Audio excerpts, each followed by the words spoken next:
Hey guys, and welcome to this special Battle Report episode where I finally get my game into the Pantheon of Woe, the Necrons, the terrifying menace of the current meta. We'll get into all the nitty-gritty details of this battle report, all the tactics and plans that I used, and how you too can potentially beat the Necron menace. If you guys enjoy this content, please leave a like, subscribe, helps so much, and comment down below how you're currently dealing with the Necrons. Alright, so getting into my opponent's list, the Pantheon of Woe, the 5 Kharn meta. Speaking of his 5 Kharn, we've got the Nightbringer, the Void Dragon, the Deceiver, and 2 Transcendent Kharn. In this attachment, each Kharn get buffed in certain ways. So instead of just a 10-inch moving Nightbringer, it also has advance and charge. The Deceiver has a Vect Aura, making command points more expensive. The Transcendent, when they advance, instead of moving, they can teleport, but they have to stay outside 9 inches. In this attachment, that's 6 inches. It makes screening so much harder.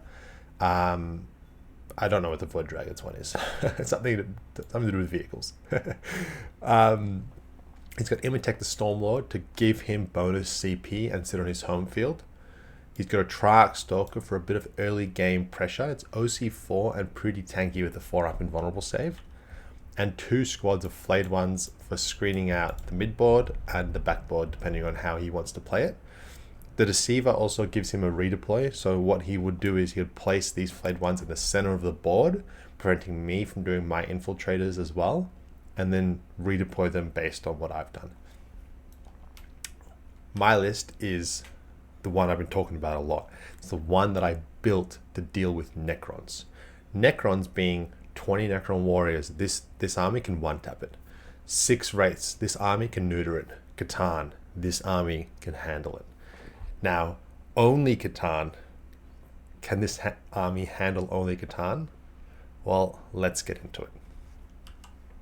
The combos I need to think of dealing with Kharn is Berzerkers and a Hammerbrute. Berzerkers and a Hammerbrute. 6 Exalted with the Slaughterbound. The rest of everything I've got is just for scoring points, getting into backlines, and potential additional support. But these are my only bricks that can reliably one-tap Kharn. And also knowing that, I have to think about the command points I want to spend. If I'm taking down Kharn, the only unit in my army that guarantees one-taps it is this unit here. These units, even if they both get to swing, isn't even guaranteed. And in between, my opponent could potentially interrupt combat, making sure he kills whatever has not swung, ensuring his survival, and then he starts reanimating. So in order to guarantee the kill, the Berzerkers need a grenade, and the Helbrute needs the tank shock, which means I'm not going to have access to advance and charge, because otherwise I cannot throw that grenade, which is very terrifying.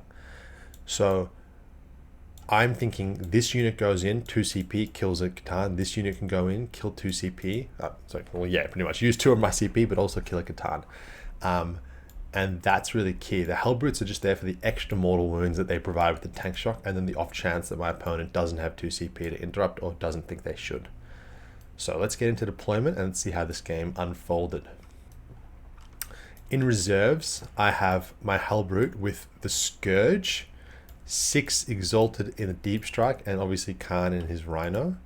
I opted to put the Scourge Helbrute in reserves this game because even though he's typically my early game piece, he doesn't offer anything into Kharn. The Fist doesn't do anything to Kharn, the Scourge doesn't do anything to Kharn, and instead I'm going to utilize him as a rapid ingress threat, where the Scourge could actually be very powerful to deal with things in his backlines that are screening.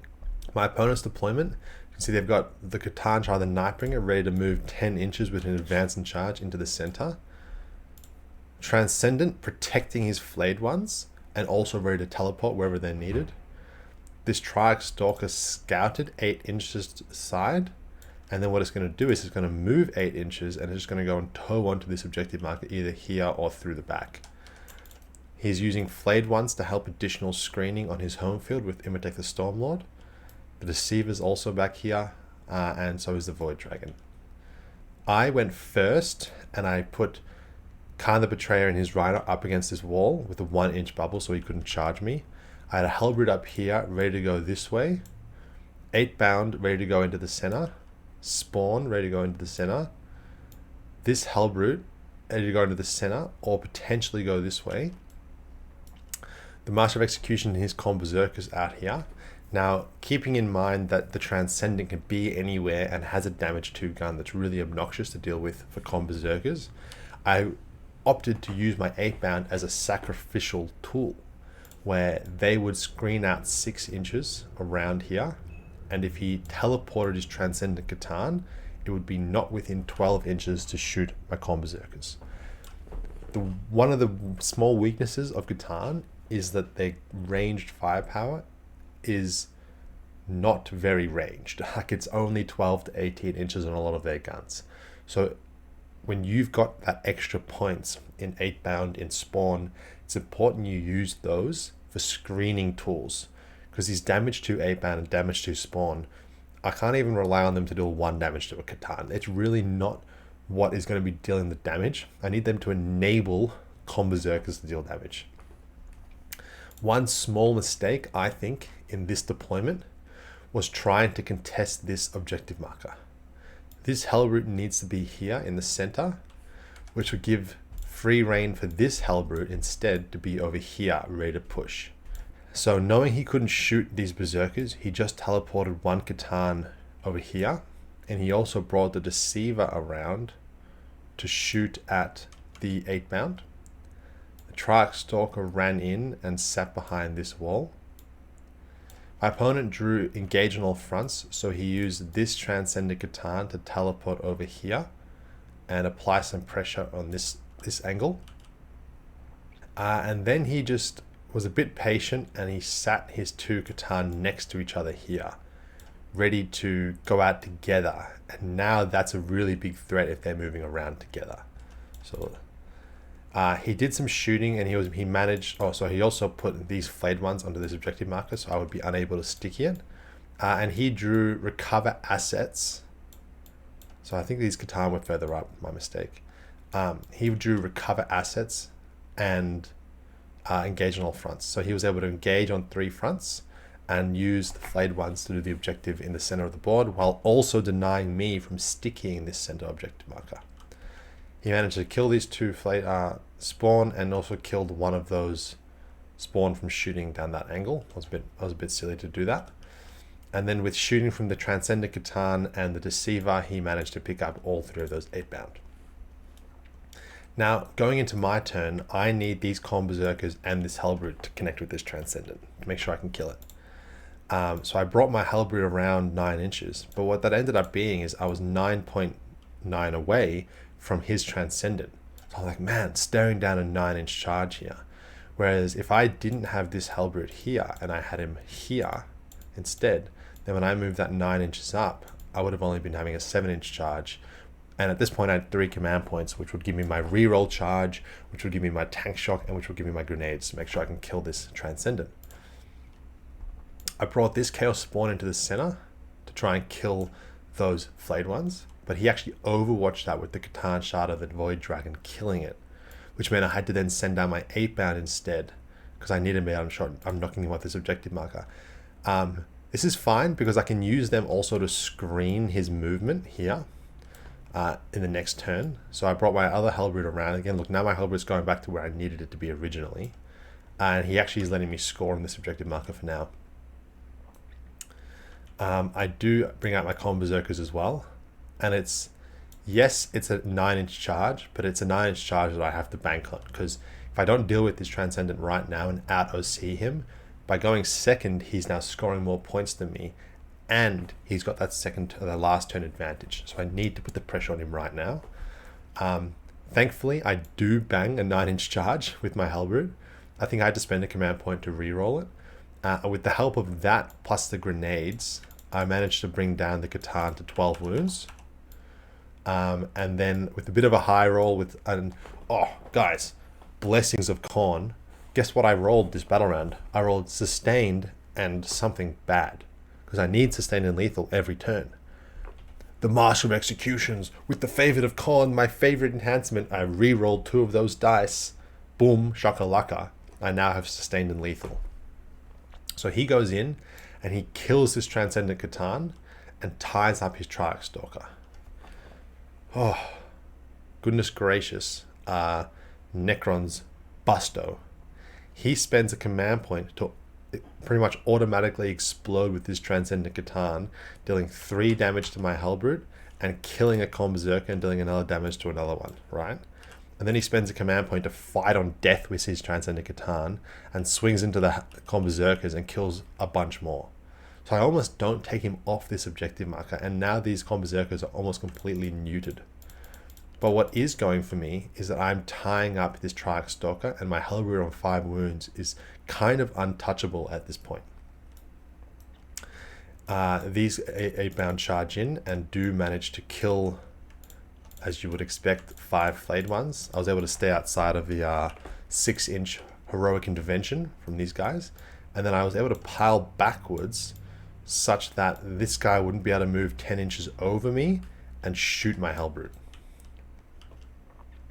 He drew Assassination in this next turn, which meant he had to guarantee kill the Master of Executions. So he moved up 9 inches, or 10 inches, or how far this guy moves. And he wanted to be able to multi-charge my Helbrute and my Berserkers. But he also wanted to be able to shoot these guys. But if he pulled out of combat and he shot me and he didn't kill me, what would happen is that I would Blood Surge into combat with the Catan Shard, making him unable to hit my Helbrute and potentially, well, who knows. So he stayed in combat, which meant this thing wasn't doing anything, and he charged his Catan Shard into the Berserkers to get Assassination. Sorry, I'll just finish his movement first. He moved up, he brought the Catan Shard of the Void Dragon out, and he ran through here with the Nightbringer with an advance to go and kill my Helbrute. He also ran up his Transcendent Catan, now to deny this objective marker off me, and shot and killed one of those 2 spawn. After this movement, I rapid ingressed my 6 Exalted Eightbound brick into this corner. So they're going to go and deal with the Deceiver, or potentially go backwards and deal with the Nightbringer. He charged into the Berserkers. I think he was about 6 inches away here, and absolutely obliterated them. Don't get me wrong, and scored his Assassination. And the Void Dragon came in and absolutely obliterated some 8-bound. However, he actually failed this 4-inch charge into my Helbrute, which was very helpful because it made my next decision in the next turn very easy. I ran my Helbrute around this corner, and his job is to go and kill this Triarch Stalker, as I drew Storm, Hostile, and Overwhelming Force this turn. Out comes my Exalted Eightbound brick, and they're going to go and kill the Deceiver. And then I'm also going to disembark Kharn the Betrayer's unit, and with the help of a Helbrute and grenades and tank shock, they're going to go and try and take out the Nightbringer.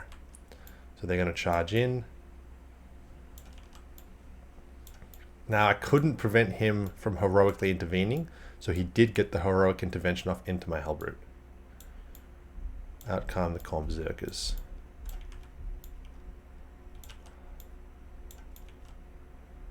I also brought this Rhino out around this corner to sit on this objective marker. This was sort of a bit silly, but part of the idea was if he runs away, I wanted to use the 6-inch bubble to continue to contest and prevent him from re-teleporting onto this objective marker. And these Jakhals ran up to potentially get into the fight in the next turn. Now, what blessings did I have? Because he killed Master of Executions. Well, not only will Master of Executions guarantee you your blessings when you need them, but after the Berserkers kill a unit, you get that additional dice. So until he dies, and even then 1 turn after, he's guaranteeing you the 2 you want with additional dice. So I was able to still get my sustained and lethal this turn. charge my Exalted Eightbound brick into his Deceiver.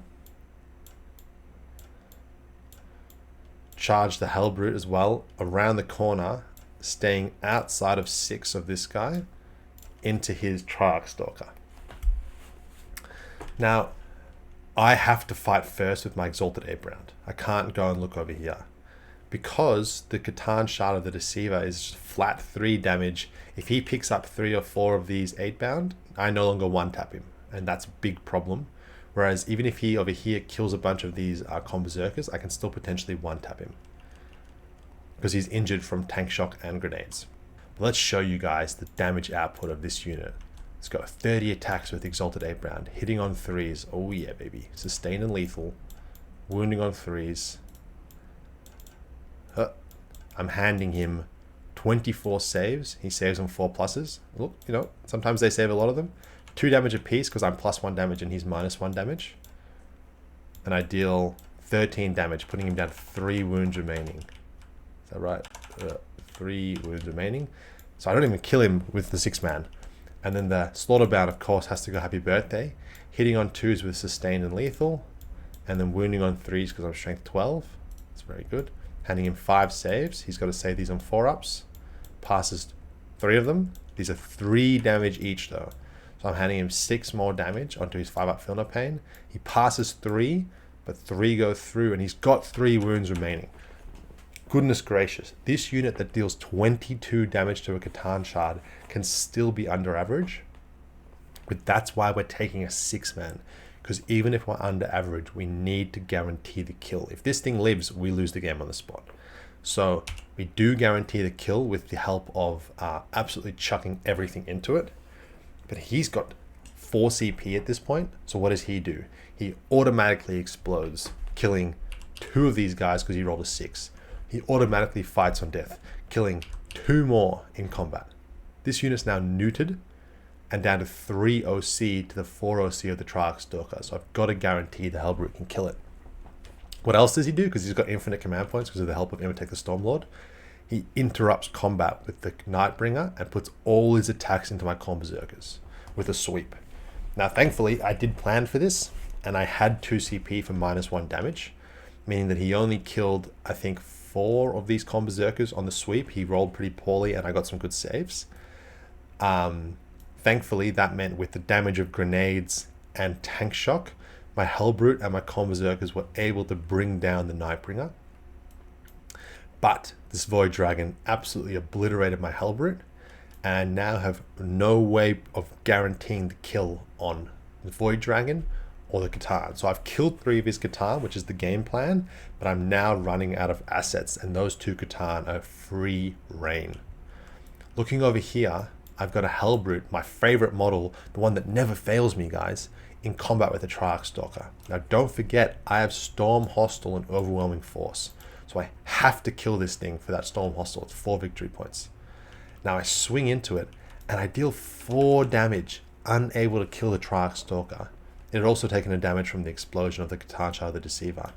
And it hits me, and it gets 4 attacks, hitting on, what is it, 4s?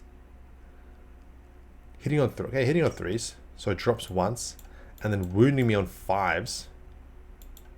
This is exactly what happened. He got 2 wounds through.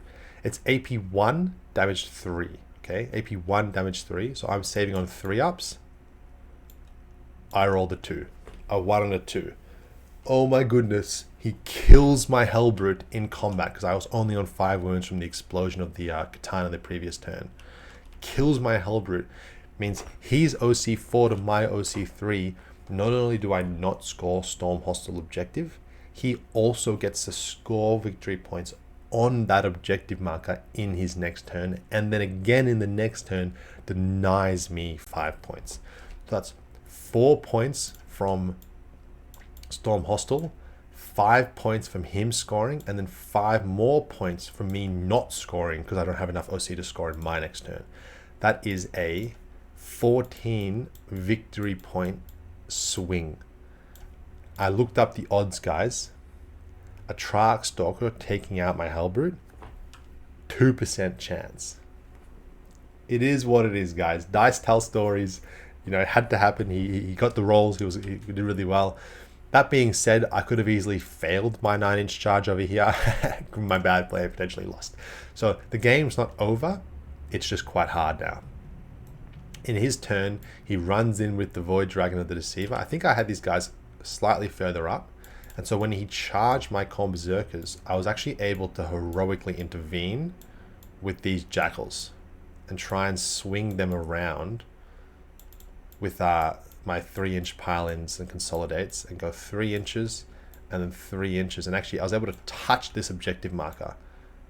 So that was able to potentially score me 5 more points with all. I'm skipping ahead a little bit, but you guys get the idea. This Transcendent Catan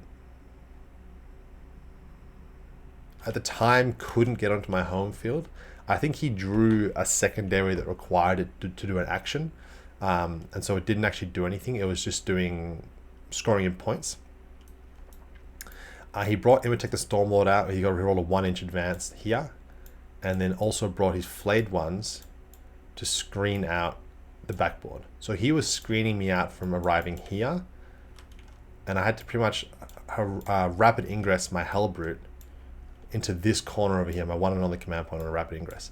Because I need to get onto here, kill this guy, and deny him points in the next turn on this objective marker.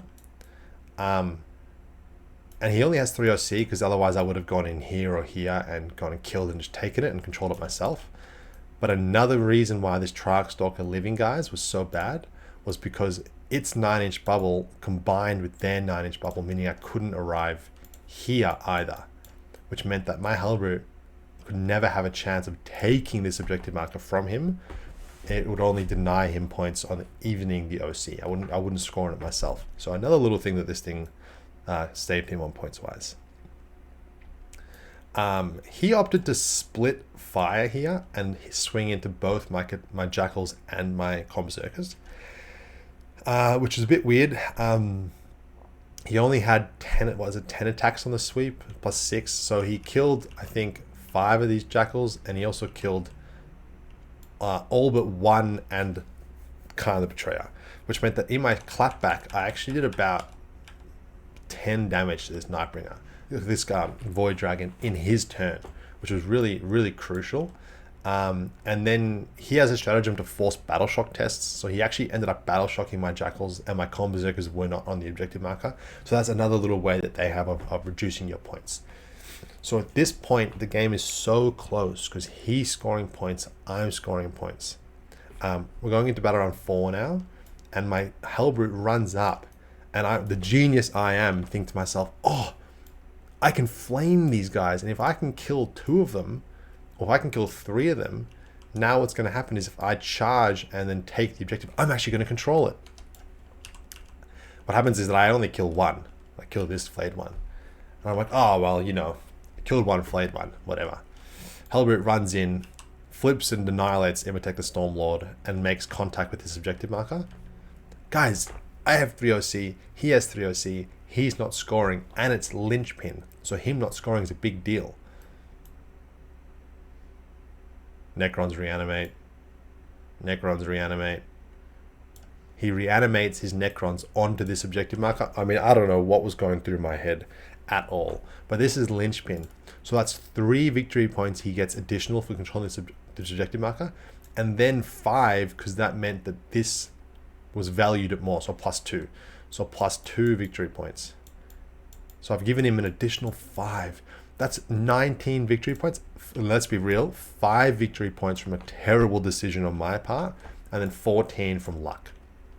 But luck happens both ways. This 5 victory points was the decider, but we'll show you how. In my turn, I fly my Helbrute around. My Rhino, and this spawn. Oh, this guy's dead. I abandon this objective marker, and he runs over. And I have to try and deal this last 6 damage to his Void Dragon. Actually, I think he was on less. I think he was on 3 wounds. The Rhino runs in and tank shocks, taking him down to 1. And I bang a big charge with the spawn. My spawn hands him 5 saves, of which he passes 2. I need him to fail 1 5-up here. Just the 1 5-up. No, he rolls triple 5s. He does it. Even I did it, but still he does it and lives. And that means he finishes off Kharn the Betrayer and this Berzerker and the Jakhals. Kharn does stand back up but outside of combat. Then going into his next turn, he scores on this objective marker and then he teleports over to here. Oh, sorry. I also went and absolutely obliterated the rest of this thing over here. I can't stand up. These guys went and absolutely obliterated that Trarch Stalker, finally giving me control of this objective marker. But now he takes me off this objective marker, and in shooting and combat, he kills the spawn and this thing and goes back up to 3 wounds on the Void Dragon. So Void Dragon staring down Kharn. In my next turn, I do manage to go and clear this all, but this is turn 5 now. So I take this to score points. Well, I don't actually get to score any points. I only get 3 points on controlling 1 objective marker. But these guys spawn another model and run up and give me Sabotage, because I'm within his deployment zone and on an objective piece of terrain. So they give me Sabotage and Secure No Man's Land. So I get a few extra points there, and I jump out to a 4-point lead. Kharn the Betrayer takes out and kills the Void Dragon, and then he automatically explodes. No, he doesn't automatically explode. He just rolls a bloody dice. He rolls the dice and explodes and just kills Kharn the Betrayer on the explosion. So I don't get to control this objective marker. So going into his last turn, the score is dead even. We're 60 points each after he scores his primary for controlling this objective marker. And we figure out he needs to just draw any secondary that can get him victory points. He ends up drawing 2 secondaries that require him to kill my Exalted or my Helbrute, which he can't do. So he redraws one of them and draws Display of Might, which means he just teleports his Catan here, and he has 1 unit in No Man's Land, his last unit, and I have 0 units in No Man's Land because this Exalted Eightbound is there. And he scores 4 points, and the final score was 64 to 60 Catan victory. Right? He wins by 4 points. Now, would these 14 victory points have swung the game differently? Absolutely. But that's also saying there was nothing that could have swung the game for him if something crazy had have happened. So I don't want to think about that as the reason I lost. What I do want to think about as the reason I lost is shooting a flayed one for no reason at all and just not remembering that he can reanimate. And that's really big deal on my part. And that 5 victory points reduces this game to a 59-60 World Eater victory. But what I hope you guys can take away from this game is that World Eaters can do it. We can take down the biggest and the baddest. And I still think if you're looking for a list that can actually kill Catan and can test them and scare them, this is my ideal list for Necrons. And I hope that even though I lost this game by 4 victory points, you can see the value in this list. And you can see what you can do to beat Necrons, the best army in the game, with World Eaters. I hope this helped. Any questions, please comment down below and I'll answer everything. And yeah, this is my last game with this list. I finally got my game into Necrons. I'll be coming to you guys with a brand new list in my next video that I've cooked up and I think is really, really strong. Yeah, see you then.